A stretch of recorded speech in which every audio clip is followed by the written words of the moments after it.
नमस्ते प्यारे विद्यार्थियों। राजेश पायलट राजकीय स्नातकोत्तर महाविद्यालय लालसोट के YouTube चैनल पर आप सभी का हार्दिक स्वागत है। BA पार्ट सेकंड विषय संस्कृत अभिज्ञान शाकुंतलम के द्वितीय अंक का हम अध्ययन कर रहे थे।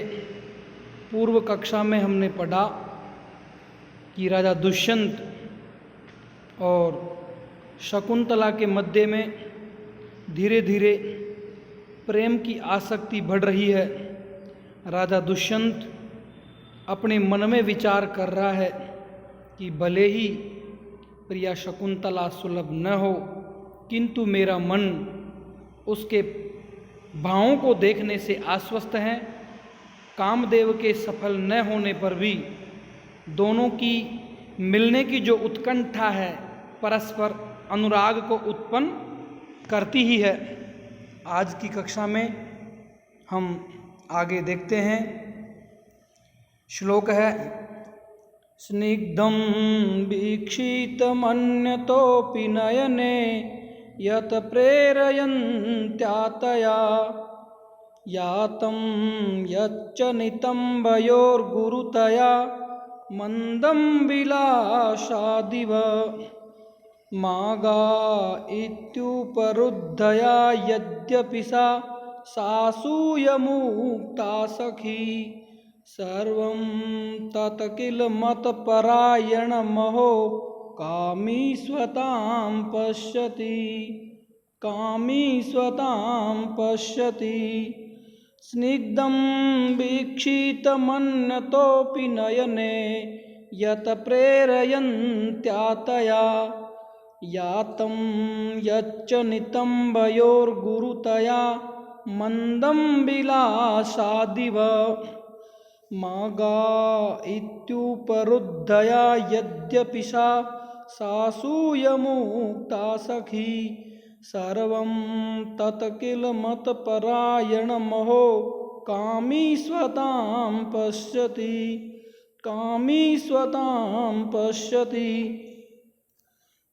इस श्लोक का हम अन्वय देखते हैं।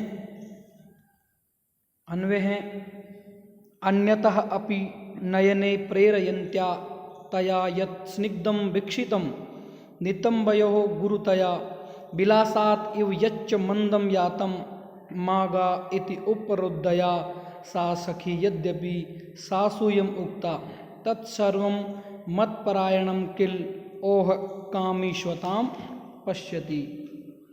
अन्यतः अपि दूसरी ओर भी, अर्थात लता वृक्ष आदि पर भी, नयने प्रेरयन्त्या अपने नेत्रों को डालते हुए उसके द्वारा शकुंतला के द्वारा तया यत् स्निग्धम वीक्षितम उसके द्वारा जो कि प्रेम या अभिलाषा पूर्वक नेत्रों को घुमाते हुए देखा गया, नितंबयो गुरुतया कट्टी पश्चात का जो भाग है उसके भारी होने के कारण, नितंबों के भारी होने के कारण, विलासात इव मानो लीला पूर्वक, यच्च मंदम यातम जो कि वह धीरे धीरे चली थी, मागा इति उपरुद्धया मत जाओ यह कहकर रोकी गई उसके द्वारा, यद्यपि सा सखी सासूय मुक्ता जो अपनी सखी प्रियंवदा से कुछ ईर्ष्या पूर्वक कहा गया था, तत्सर्वम वो सभी मतपरायणम मुझे ही उद्देश्य करके किल कहा गया था। निश्चय ही वह यह सब जो कुछ मेरे लिए ही कहा गया था, अर्थात यह सब कुछ मुझे लक्ष्य करके ही या दिखलाकर ही किया गया था। अहो कामी स्वताम पश्यति, ओह कामी जन जो होता है सर्वत्र अपनी ही बात देखता है, भले ही कोई कार्य उसके उद्देश्य से न किया गया हो, पर कामी जन उस सब को अपने लिए ही किया गया मानने लगता है। यही आश्चर्य है। अर्थात दूसरी ओर, अर्थात लता वृक्षादि पर भी अपनी दृष्टि को डालते हुए जो उस शकुंतला के द्वारा मुझे प्रेम पूर्वक देखा गया था, नितंब भागों की, स्तनों की स्थूलता के कारण नितंब जो कमर के पीछे वाला भाग है उसकी स्थूलता के कारण मानो विलासपूर्वक जो उसके द्वारा मंद मंद चला गया था और मत जाओ ये कहकर रोकी गई उसके द्वारा जो अपनी सखी प्रियंवदा से ईर्ष्यापूर्वक कहा गया था, यह सब कुछ मुझे लक्ष्य करके ही कहा या दिखलाया गया था। आश्चर्य है, कामी जन, कामी व्यक्ति सर्वत्र अपना भाव ही देखता है, दूसरों के द्वारा अन्य किसी उद्देश्य से किया गया कार्य या कही हुई बात को कामी जन अपने लिए ही समझने लगता है। दुष्यंत शकुंतला द्वारा प्रदर्शित भावों को स्मरण कर अपने मन में सोचता है, उसके द्वारा प्रदर्शित ये सब भाव वस्तुतः मेरे लिए ही थे। स्वाभाविक लज्जावश अपनी दृष्टि को इधर उधर डालते हुए भी जो उसने अपने नेत्रों को बहाना बनाकर घुमाकर अभिलाषापूर्वक जो मुझे देखा था, नितंबों की भारीपन के कारण जो वह मानो लीलापूर्वक धीरे धीरे चली थी, तथा प्रियंवदा के यह कहने पर कि मत जाओ, जो उसने उससे ईर्ष्यापूर्वक कहा था कि तुम मुझे भेजने वाली अथवा रोकने वाली कौन हो, मैं चाहे जाऊं या नहीं जाऊं। उसके ये जो सब प्रदर्शन थे, जो कथन थे, वस्तुतः मुझे लक्ष्य करके ही कहे गए थे। अतः यह स्पष्ट है कि वह शकुंतला भी मुझे प्रेम करती है, मुझ पर अनुरक्त है। इतना समझाने पर भी वह दोबारा सोचता है कि यह कितनी विचित्र बात है कि जो कामी जन है सर्वत्र अपना भाव ही देखता है, अन्य के द्वारा दूसरे उद्देश्य से भी किए गए कार्य को वह अपना ही समझने लगता है। अतः कहा गया है कि कामी स्वताम पश्यति। आगे हैं विदूषकः। विदूषक जो राजा का मित्र है, वो हंसी मजाक के द्वारा राजा का मनोरंजन करता है। तथा स्थित एव, वो पहले की जो स्थिति थी उसी स्थिति में काष्ठ के डंडे का आश्रय लिए खड़ा है, अर्थात जो काष्ठ दंड था, जो डंडा था, उसको लेकर के वहाँ पर खड़ा है। उसी स्थिति में ही भो वयस्य, अरे मित्र, न में हस्तपादम प्रसरति, मेरे हाथ पैर नहीं चल रहे हैं, नहीं फैल रहे हैं, अर्थात अंग भंग हो जाने के कारण शिथिल हो गए हैं, ढीले हो गए हैं, निर्जीव से हो गए हैं। वांग मात्रेण जापयिष्यामि, अतः केवल वाणी मात्र से ही आपका सत्कार करूँगा या जय घोष करूँगा। जयतु जयतु भवान, जय हो आपकी, जय हो, जय हो आपकी, जय हो।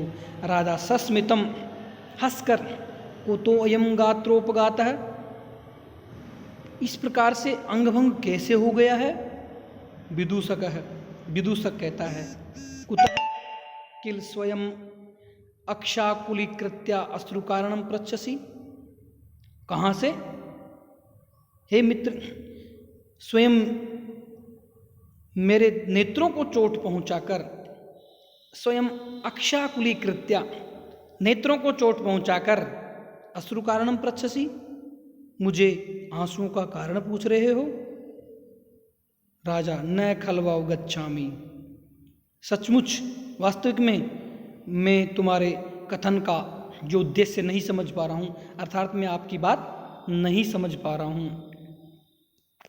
विदूषक कहता है, भो वयस्य, कि हे मित्र, यद वेतशः कुब्ज लीलाम विडम्बयति, कि हे मित्र, जो बेंत का जो वृक्ष झुक जाता है, तत् किमात्मनः प्रभावेण ननु नदी वेगस्य, तो क्या वे स्वयं अपना कारण झुकते हैं, अथवा उनका झुकने का कारण नदी का वेग है, या नदी का वेग उसमें कारण है। अर्थात जो बेंत का जो वृक्ष है वो अपने आप झुक जाते हैं, या फिर नदी वेग उसमें कारण है, नदी का वेग उसमें कारण है। राजा कहता है, नदी वेगस्तत्र कारणम, बेंत जो टेढ़ा हो जाता है इसका कारण तो नदी का वेग है। विदूषक है, ममापि भवान, और मेरे अंग भंग हो जाने के कारण भी आप ही हो। राजा, कथम विव, कैसे। विदूषक कहता है, एवं राजकार्याणि उज्जित्वा एतादृश आकुल प्रदेशे वनचर वृत्तिना त्वया भवितव्यम।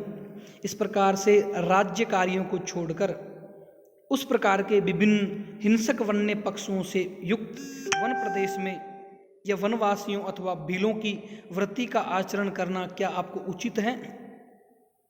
यत् सत्यम प्रत्यहम स्वापद समुत्सारणै संक्षोभित संधि बंधनानाम मम गात्राणम अनिशो अस्मि समृत है।